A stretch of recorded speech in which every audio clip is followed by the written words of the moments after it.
The Biden administration will begin airdropping food and supplies to Palestinian refugees in Gaza who are facing the threat of starvation. The president announced the move on Friday, saying innocent lives are on the line. It comes a day after Israeli troops fired at Palestinians during a desperate aid delivery in northern Gaza, which turned deadly when crowds raced to pull supplies off a convoy of aid trucks. The Hamas-run Gaza Health Ministry says more than 100 Palestinians were killed and more than 700 others were injured. Natalie Brand has more from the White House. Natalie, good morning. Good morning, Dana. U.S. officials tell CBS News the airdrops are expected to begin as soon as this weekend. Now, Jordan and France have already been making humanitarian drops. The White House also indicated that aid delivered by sea is under consideration, possibly at some point down the road.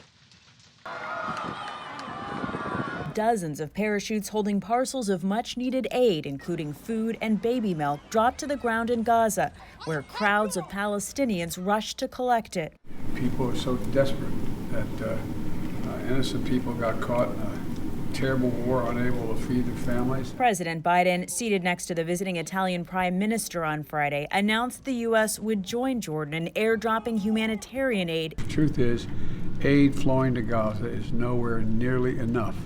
Now, it's nowhere nearly enough. Innocent lives are on the line and children's lives are on the line.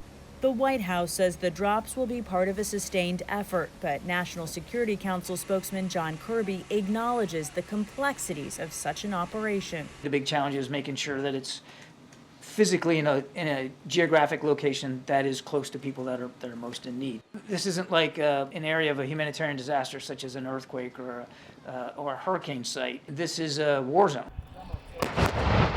Airdrops are expensive and inefficient, and you only do it in the most dire situation. Dave Hardin, a former USAID mission director in Gaza and the West Bank, warns airdrops could come with more risk than results. It's a very risky undertaking. It's also not going to be anywhere sufficient to meet the needs of the people in Gaza.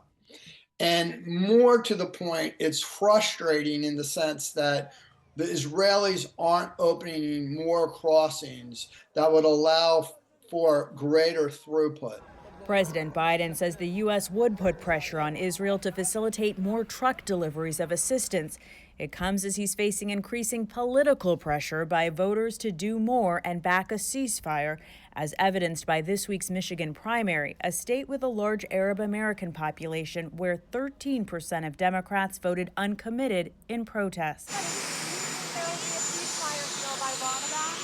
I'm hoping so. We're still working real hard at it. Not there yet.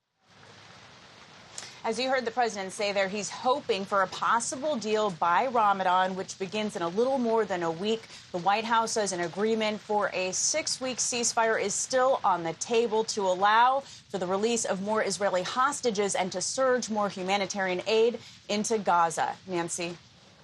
Natalie, thank you.